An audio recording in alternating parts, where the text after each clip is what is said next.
Howdy folks, Rudros here, and welcome to another Wednesday, Lorcana Wednesday, here at Rudros Entertainment. This past weekend was one of the set championship weekends, and it is, unfortunately for me, the only one I got to attend.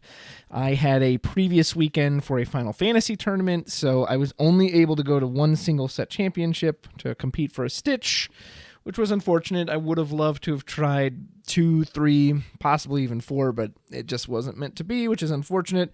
I really hope Ravensburger in the future does not force all of them to be on this like one of 2 weekends. I just don't understand that. Why can't we spread it out more throughout the year like the big challenges are? So Ravensburger, if you hear that, please do that. Please do not cram them all into 2 weekends. I just don't see any benefit to that. Anyway, so went to one. I did pretty well. I think I ended with 8 points. I came in I was right there on the bubble, like 9th, 10th, 11th place, all had the same record. And yeah, just missed out on Top Cut, which was very unfortunate. Kelly went with me as well, and it was her first tournament ever. She also bubbled just there right below me, so which was fantastic for her first tournament. I wasn't expecting her to do that well. The list you're seeing on screen right now, this is her list. It's a lemon, lime, green, and yellow aggro. Green, orange, I guess some people call it. Amber, emerald, we'll say. And yeah, she did fantastic. I wasn't really sure how it was going to do just because it's so all in, doesn't really have a top end, doesn't really have a late game. Although this one has a little bit with cards like Perdita and Rockstar Stitch. But she didn't run into a ton of steel. When she did, of course, it beat up on this deck very heavily. But I think a lot of decks weren't really ready for the aggro. Did really well against things like red-blue, since that's a deck that wants to take its time and curve out. I took Ruby Amethyst, and one of the things I wanted to talk about in this video is essentially playing on a budget. I don't have all the cards in the game. There are many cards I don't even own a single copy of. I don't own a single Beast Tragic Hero. I don't own a single Robin Hood, Sherwood Forest Defender. So as much as I would have liked to have played something like Steel Song, I just can't. I'm missing too many of the key cards. I don't think I even have the queen, the 5-cost queen with the attack drain. I think I've got maybe 2, maybe 1. I know I don't have a full play set. So because of that, I'm very limited by what I can take to these tournaments. So I took my version of Ruby Amethyst, and I will put the deck lists in the description below. And I only have a single Maleficent Dragon in there, just because that's all I own. I only own a single one. So even if I wanted to play 4, I can't do it. Otherwise, I have to try to borrow cards from somebody, and I'm just not really interested in shelling out $30 for that one card. So very much had to play on a budget, had to play with what we had. Perhaps we could have done better if we had sprung for more valuable cards, more consistent cards, but nonetheless, just had to do what we could. So I'm just going to kind of walk through the tournament a little bit, and I'll talk about the decks very briefly afterwards as well. I did want to say about the best of 2 format. I overall did like it. We had 10 minutes less per round, so we had 40 minutes for a round of 2, which is weird timing, right? That implies that, okay, it's about 20 minutes per game, but then in a best of 3, you only get 50 minutes, so where's that extra 10 minutes? Shouldn't you get a full hour? Yeah, so that was kind of, it was interesting. The point system was kind of neat. I am glad they changed it. We were working with the old point system, so a single win got you 1 point, and if you got both wins, you would get an extra point going to 3, which did feel nice, but man, if you split, or especially if you got the double loss, oh, that felt terrible. You just got 0 points for that. That felt absolutely awful. I did appreciate that both people got to go first, so there were sometimes that could really work to your advantage. Let's say you lost the die roll and you were forced to go second, but you actually stole the win on that game, and then you'd get a shot to go first as well.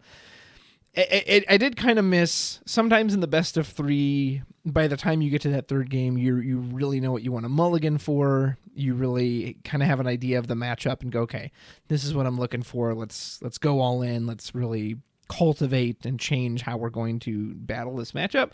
So I did kind of miss that, but I did appreciate that it was overall shorter. That was nice, especially when you've got several rounds to get through. So overall, I do like it. I do hope they can keep working on ways to balance it. I think the new point system where it's 3 points per win should hopefully balance things out a little bit more because the 3-to-1 system just didn't feel amazing. So, round one, I had to face, what was it? It was green, gray. Yeah, so it was Emerald Steel. It was a discard variant. I did win the die roll, so I did get to go first, but man, that is a deck that can absolutely beat up on Ruby Amethyst because I need my hand. I need my hand to be healthy, and I was going in blind. I didn't actually know what they were on.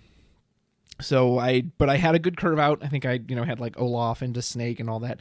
And I got a mini to stick pretty early, if I remember correctly, and just kind of started questing aggressively, which is a good thing I did because, I see the Bucky come out.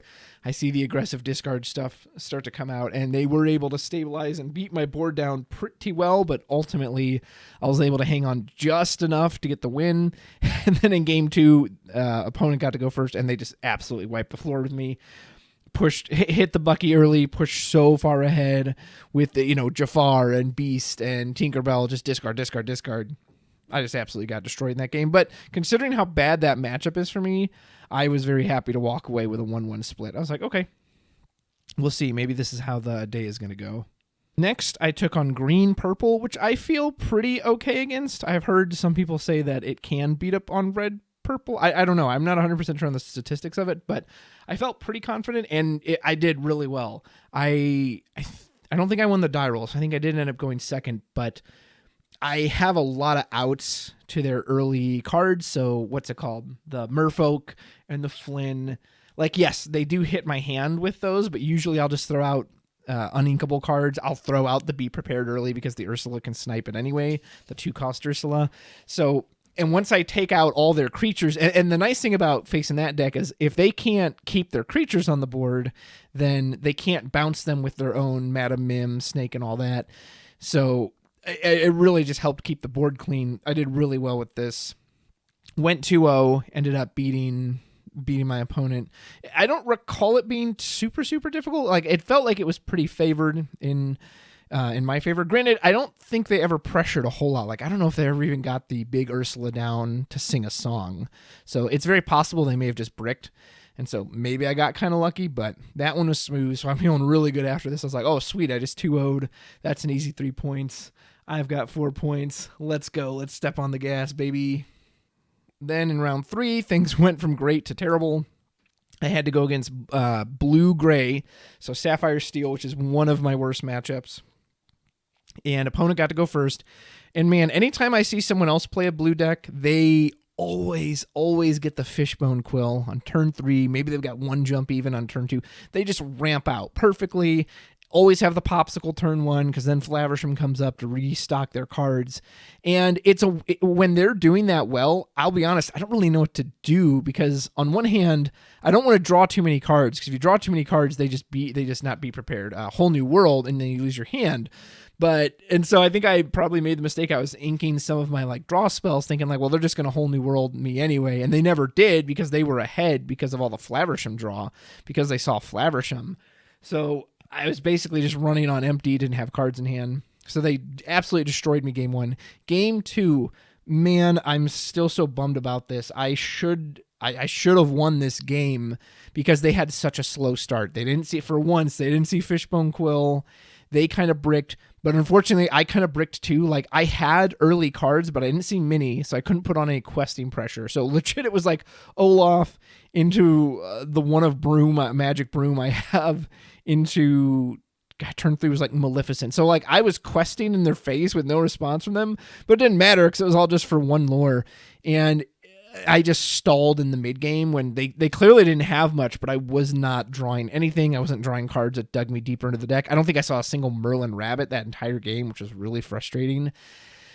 And in spite of all that, they eventually, of course, get Lucky Dime out, which I just have no way to deal with red-purple. Red-purple probably really needs a way to deal with items. Maybe they think that'd be too strong, but it feels really bad to just get obliterated by the dime. And they kept playing cards, and I just had to keep answering every single thing they played, which didn't really matter because they just dime at the turn it comes down anyway. And it did come down to they had to top deck a 2 lore quester, which ended up being Benja to win. If they hadn't done that, they were on 18, if they'd only drawn a 1 lore quester, I actually would have won on my next turn because I had the goat, I had castle, I had everything to seal the victory. So that was really disappointing. That was frustrating, especially because they were so slow that second game, and I just couldn't capitalize on it. It felt really bad. So I dropped an 0-2, and I was just like, oh, man. And granted, I know that's a bad matchup for me, but I absolutely should have split. Like, I had no delusions about going 2-0 against that matchup, but I really should have gotten the second one. Game 4 ended up being a mirror match. I was going against another red-purple. I think I went first, or maybe they went first. Again, it kind of doesn't matter in the best of 2, right? Because you both get a chance to go first anyway, so the die roll is quote-unquote less important. If anything, I wonder if it's weirdly better to lose the die roll, because that's when you don't know what you're facing. So then when you're, I don't know, maybe that's not correct. Anyway, regardless, was a mirror match. I played pretty well on this one. I feel like I played mostly pretty clean throughout the day. Ended up getting this one 2-0, was able to get both going second and going first. I think either my opponent just didn't really see much of their top end, or my deck it was built for more top end, because I felt like I think their Be Prepared came out once. I don't think I ever saw Maleficent Dragon. Maybe one time I did, but yeah, it was a red-purple mirror, so kind of miserable, kind of slow, but we were able to go 2-0 on that one. So I'm thinking, oh man, I really got a chance. If I can go 2-0 on this last one, I'm pretty guaranteed. If not, though, maybe will be on the bubble, won't make it. That is one thing I don't really like about the best of 2 system, is the amount of 2-0s you have to go. Granted, this was a championship of 30 people with 5 rounds. So obviously maybe it'll be different depending on if you have less rounds, more rounds, etc. But yeah, having to go 2-0, which is it's just a difficult thing to do in Lorcana. Unless you're heavily favored in the matchup, it can just be tough to do sometimes, simply because of how going first and the pressure chase system really works in this game. But anyway, on to round 5. Round 5, it was another mirror match, a red-purple, and strangely enough in this one, the person who went second in both games won. So my opponent won the die roll, and so they went first, but I pulled that game off, and I thought, oh my goodness, this is going to be amazing. I'm going to get to go first in the second game, because you're still guaranteed a shot to go first, and I've already got the win. I can do this. And nope, couldn't do it. My deck, once again, bricked. I saw no card draw. This is another game. I couldn't find a rabbit. I could not find a rabbit to save my life. So I was essentially in top deck mode. This is one of the decks that draws more cards than nearly any other deck in the game. I couldn't draw cards to save my life because I didn't see, what's her name, Maleficent, didn't see the rabbit, anything that could draw me cards, couldn't find friends on the other side to save my life. Yeah, it was pretty miserable, so ended up losing that one, so I split 1-1, and that's how I got right there on the edge of the bubble. It was still fun. I was glad I went. I've been playing this deck for a while. I've been practicing it. Again, it's technically a budget version. That being said, I still have most of the cards for this. I don't have more dragons if playing more dragons is the right thing. I know some people aren't as into the top end of the deck, but I feel pretty good. The list you're going to see on screen here in a moment, this I've altered it slightly, but this is mostly what I had. I took out the one Pinocchio. It's not that he's not a good card, because he absolutely is, but it's so specific when you want to see him, and he's kind of in this weird spot for me. One, he's uninkable. I only was running one of him, right? And he was awesome when he showed up, and you can bounce him with the fox, you can bounce him with the snake to reuse him, but because there's only one of them, he just rarely showed up when I needed him. So to really get the best use out of him, you probably need to run more, right? You probably should be running 3, 2 probably at the least, maybe even a full 4. That's probably too many. And I just didn't want to do that. I kind of played more towards the top end, so I've altered it slightly, kind of playing Dragonfires right now, testing those out. Medusa, beforehand I was just strictly on Tremaine, not because I didn't think Medusa's good. She's clearly good, but yeah, I push more for the top end. And the Medusa and the Dragonfire are good. Sometimes you need to just be able to say, no, that dies. When they play Tragic Beast Hero and they have another card on board, a character, creature, whatever, you can't just play Tremaine. They're not going to give up the beast. So you need to have something that says, nope, that dies immediately. So yeah, it was fun. I really wish I'd gotten to play more. I'd gotten to try again, because I think I definitely had I've practiced enough, and I think I had the skill for it. your deck also has to cooperate with you. And everyone I talked to in that tournament, and I talked to some of them tonight at locals, that even the ones that made top cut, their deck would run super hot for a couple and then it would just brick on them. It's just, it's the nature of a card game, right? And moving over to Kelly's deck, which you've been watching in the background here, she loves her dog, so we definitely built it around a dog theme, which is why we have some Pluto Determined Defender in there. We've got some Pongo. We've got baby Pluto. Stitch, does he count as a dog? He's called New Dog.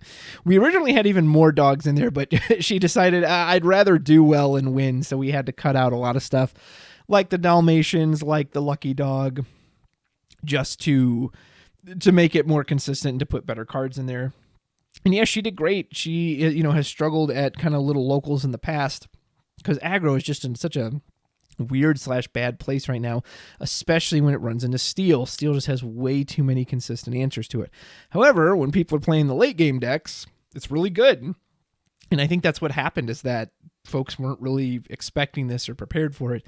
And she stomped everyone. She ended up having the same record as I am. I want to say she split her first game 1-1. Then she went 2-0, I think, in her next one.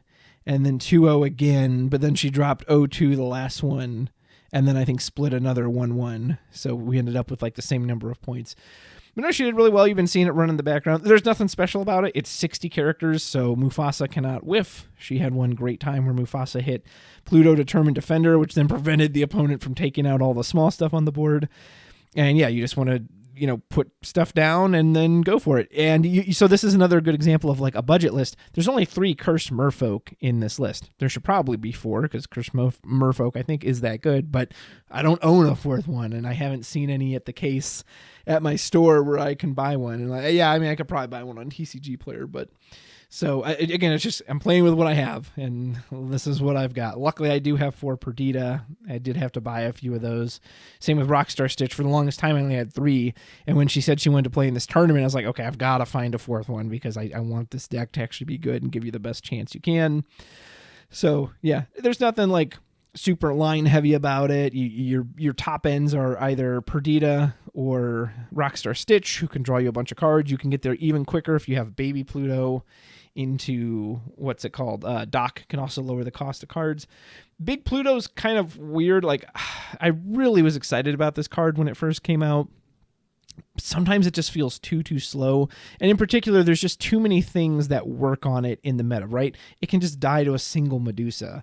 It's subject to all that spot removal. Let It Go, Dragonfire, Lady Tremaine if he's alone. Even Along Came Zeus, being able to sing that with an aerial to put 5 damage on, and then you just hit him with anything that deals 3 damage, and then boom, he's gone. And suddenly that 8 health, which seems colossal, right? Just suddenly it's it's actually not that much at all. So, but sometimes they can't deal with him very cleanly, and he's quite hard to deal with. Perdita's fun. Perdita's really fun to keep bringing back. Piglet or Flynn Rider or Simba to keep protecting your stuff. So yeah, very straightforward deck, very fun. She had a really good time with it. She was really pleased how well she did. I was so happy to hear how well she did as well.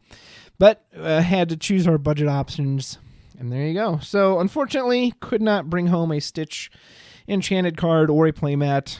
Oh well, perhaps we can get it whenever there's another one of these kind of tournaments.